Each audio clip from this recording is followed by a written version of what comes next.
Yes. Okay. Feel aje because ajua Mhesha alivote no. Yes. Sasa hiyo ukipita mahali uko tu sawa. Mimi sina wasiwasi. Nimekuwa nikifungua shule. Nikasalamia wananchi. Mimi ndio nawasalamia. Hao wakusalimia. Mimi ndio nawasalamia. Nimekuwa kanisa nimewasalamia. So I don't know why I'm the only one walking around in my constituency and Trans Nzoia. Hakuna mtu mwingine anatembea huko. Wameogopa. Watu wa Yesu wameogopa. They are not nowhere to be seen. Yes. So maybe you can tell us mbono ulikuwa umeenda travel. Yeah, nimeenda travel. It's my norm. Every weekend I go to my constituency. I was opening my school I built at Kipsagam Primary. I interacted with wananchi. Gen Z in Kitale are ready for revolution. The young people are ready. All over I walk, even in the flight. All the flight attendants are asking me, did you vote for yes or no before I come in? Yeah. And Mheshimiwa, what's your take on the conversation that we had with our president 2 days ago? I don't want to use a bad language, but it was bullshit. Because the reason is that he has been lying to people who have not gone to school. There is a generation that bypassed education because of there were no proper structures for education. Then there was the Kibaki who introduced free primary education. So now the president is dealing with a generation that is not used to. He has lied to hustlers. Most of the hustlers are people who dropped out of school and started doing some menial jobs. But this is a generation of people who are learned. They are professors, they are lawyers. You see some of them are teaching in the universities. Some of them are working in the banks. So these are not the people, they see a lie before it is told. They see a lie from a distance. So he must really change his tact. He's working with a generation that is educated. I really thought that he should not even have done it because they have even learned his more lies. There is nothing else they expect from him. All those 8 proposals he made, that if you talk about public officers, why is Mudavadi in office today? He's 63 years old. Why is Moses Wetangula planning to open the National Assembly when it resumes from recess? He's 67 years old. Why is Njuguna in office? He's 64. Why is Churchill in office? He's 63. Why is Justin Muturi in the office? He should start with his cabinet. He should show example that any member of cabinet who is above 60 years, he should be out of office. In fact, himself, he should declare that 2027, because he'll be 60, he will not be vying. Then people will take him seriously. Yeah, but when you try to do cosmetic surgery, things that are not going to happen, things that the Gen Z knows that you are lying to them, they can see a lie from a distance, he has really made the matters worse. So you're not impressed by the changes he has made? There's nothing to be impressed about. Absolutely nothing to be impressed about. Yeah. And Mheshimiwa, talking about the Gen Zs, after the recent concluded protest, kumekuwa na speculation na kwamba that was equal to a vote of no confidence to Ruto's government. Do you believe that's true? What is your take about that?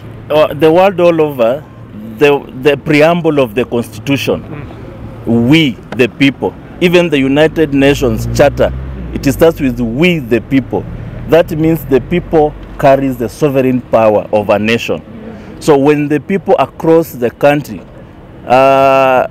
all towns, including Sugoi, including Eldoret, including Bomet, the president's home turf, it has never happened across the world that even where the president was born, people are on the streets. That is a clear vote of no confidence. What the president needs to do is to give the country the favor it deserves, just to resign.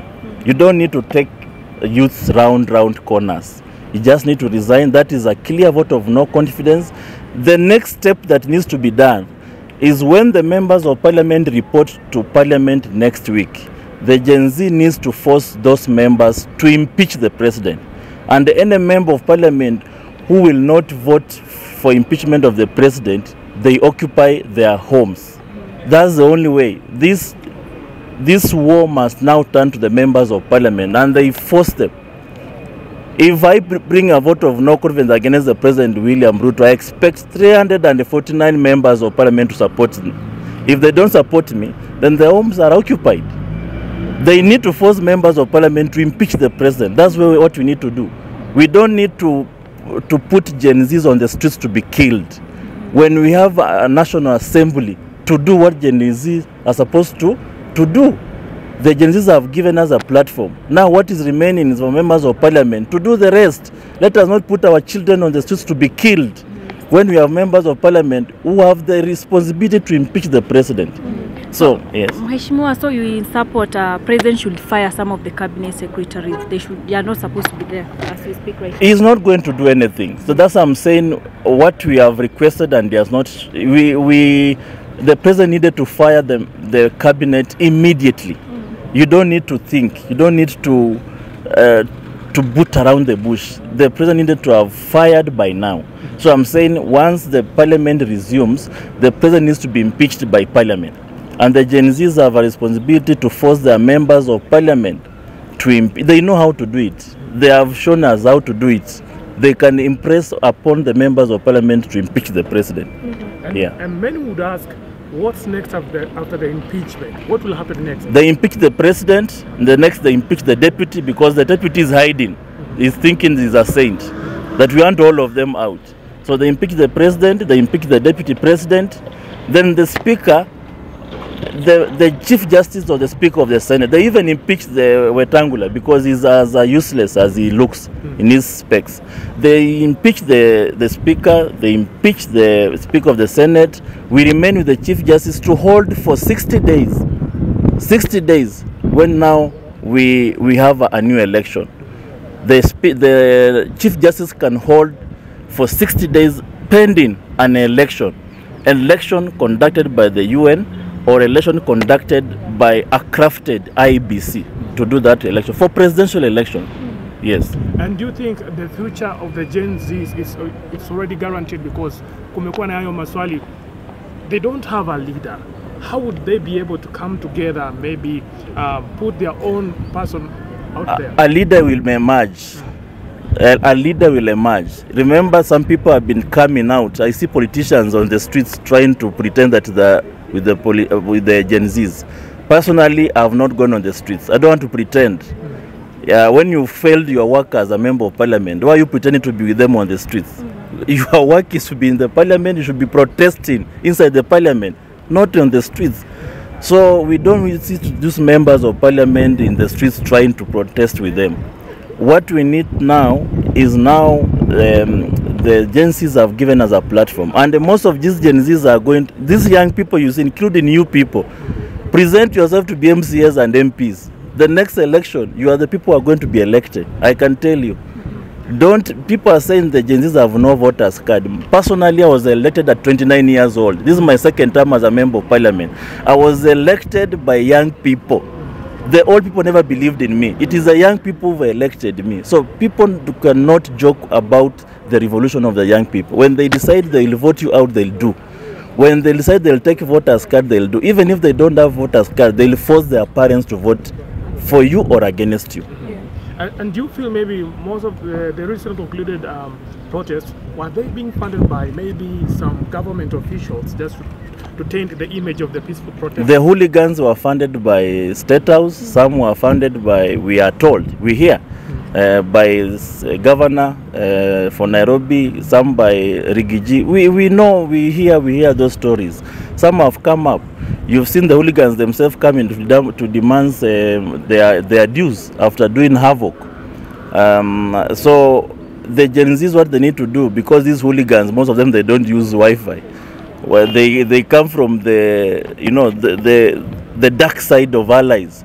So the Gen Zs need to use internet to coordinate themselves, so that the hooligans will not know where they'll be and what the next course of action they'll do. In fact, we should just be waking up in the morning and finding Gen Z in the streets. They should not be coordinated.